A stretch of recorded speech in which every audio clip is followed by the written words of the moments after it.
खोक्याची श्रीमंती, त्याची दहशत, दमानियांचे आरोप, गावकऱ्यांचा रोष आणि धसांचं स्पष्टीकरण। विधानसभेचं अर्थसंकल्पीय अधिवेशन चालू असताना देखील आजचा दिवस गाजवला तो खोक्याने। गाडीत फिरणारा, हेलिकॉप्टरमधून उडणारा आणि लोकांना मारणारा खोक्या।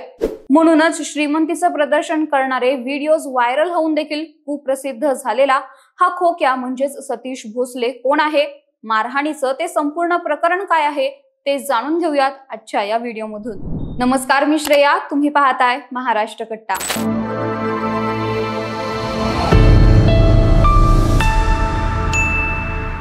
बीड जिल्ह्यातील शिरूर तालुक्यातील एका गरीब व्यक्तीला भर रस्त्यात अमानुष मारहाण झाल्याचा एक व्हिडिओ समाज माध्यमांवर झपाट्याने व्हायरल होत होता। या व्हिडिओत स्थानिक भाजपा पदाधिकारी सतीश भोसले, ज्याला परिसरात खोक्या या टोपण नावाने ओळखले जाते, तो काही साथीदारांसह एका व्यक्तीला निर्दयीपणे मारत असल्याचे स्पष्ट दिसत होते। तर हा व्हिडिओ समोर येताच अनेकांच्या संतप्त प्रतिक्रिया उमटू लागल्या। शिरूर येथील सतीश भोसले उर्फ खोक्या नावाच्या भाजपच्या पदाधिकाऱ्याने गावातील दिलीप ढाकणे आणि त्यांचा मुलगा महेश ढाकणे यांना मारहाण केली होती। या मारहाणीत दिलीप ढाकणे यांचे 8 दात पडले तर महेश ढाकणे याचा पाय फ्रॅक्चर झाला। घटना घडल्यानंतर ढाकणे कुटुंब रक्तबंबाळ अवस्थेत गुन्हा दाखल करण्यासाठी पोलीस अधीक्षक कार्यालयात गेले होते, मात्र गुन्हा दाखल झाला नाही। या प्रकरणावर बोलताना, होय, सतीश भोसले हा माझा कार्यकर्ता आहे, पण त्याने काही चुकीचे केले असेल तर त्याच्यावर कायदेशीर कारवाई करायला हरकत नाही, अशी प्रतिक्रिया आमदार सुरेश धस यांनी दिली आहे। तर जोपर्यंत सतीश भोसले आणि आमदार सुरेश धस यांच्यावर गुन्हा दाखल होत नाही तोपर्यंत आम्ही शांत बसणार नाही, असा निर्धार गावकऱ्यांनी केला होता।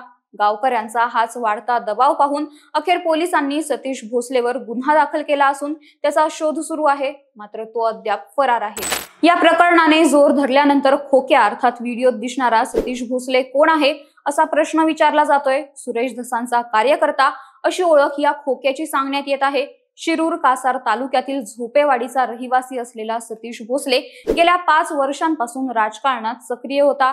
त्याने भाजपच्या महाराष्ट्र भटके विमुक्त आघाडीमध्ये पद मिळवलं होतं। सामाजिक कार्यातून त्याने ओळख निर्माण केली होती। विशेषतः पारधी समाजाच्या कल्याणासाठी त्याने काम केल्याचा दावा केला जात आहे। तर यासोबतच विविध कलमांअंतर्गत शेवगाव, अमळनेर, नेवासा, शिरूर अशा ठिकाणी सतीश भोसलेवर अनेक गुन्ह्यांची नोंद आहे। सुरुवातीला एक सर्वसामान्य राजकीय कार्यकर्ता असलेल्या सतीश भोसलेची जवळीक अलीकडच्या काळात भाजपा आमदार सुरेश धस यांच्याशी वाढली। त्यांच्याशी संबंध निर्माण झाल्यावर सतीश भोसलेचा परिसरातील प्रभाव आणि दबदबा वाढला। तो आता केवळ एक राजकीय कार्यकर्ता राहिला नव्हता, तर स्थानिकांमध्ये त्याची दहशत पसरू लागली होती। आणि अशातच मारहाणीचा व्हिडिओ समोर आल्यानंतर खोक्याची किती दहशत आहे हे समोर आलं आहे। ज्यानंतर हा गुंड कोणाच्या छायेखाली वाढतो आहे, याला राजकीय पाठबळ कोणाचे, असा सवाल करत सामाजिक कार्यकर्त्या अंजली दमानिया यांनी मारहाणीचा व्हिडिओ सोशल मीडियावर शेअर करत या व्हिडिओच्या माध्यमातून सुरेश धसांवर निशाणा साधला आहे। हे प्रकरण चर्चेत आल्यानंतर हेलिकॉप्टरमधून उतरताना गाडीच्या डॅशबोर्डवर नोटांचे बंडल ठेवतानाचे सतीश भोसलेची श्रीमंती दाखवणारे अनेक व्हिडिओ सध्या सोशल मीडियावर व्हायरल झाले आहेत। तर आता हे प्रकरण फक्त मारहाणीपुरतं मर्यादित राहिलं नसून राजकीय छत्रछायेखाली तयार होणाऱ्या गुंड प्रवृत्तीचं बनलं आहे, ज्यातून शिरूरमधील हा खोक्या नेमका कोणाच्या आशीर्वादाने एवढा मोठा झाला असा सवाल विचारला जातोय। तर तुमचं मत काय ते कमेंट करून नक्की सांगा आणि या व्हिडिओला लाईक, शेअर आणि महाराष्ट्र कट्टा या आमच्या YouTube चॅनलला नक्की सबस्क्राईब करा। धन्यवाद।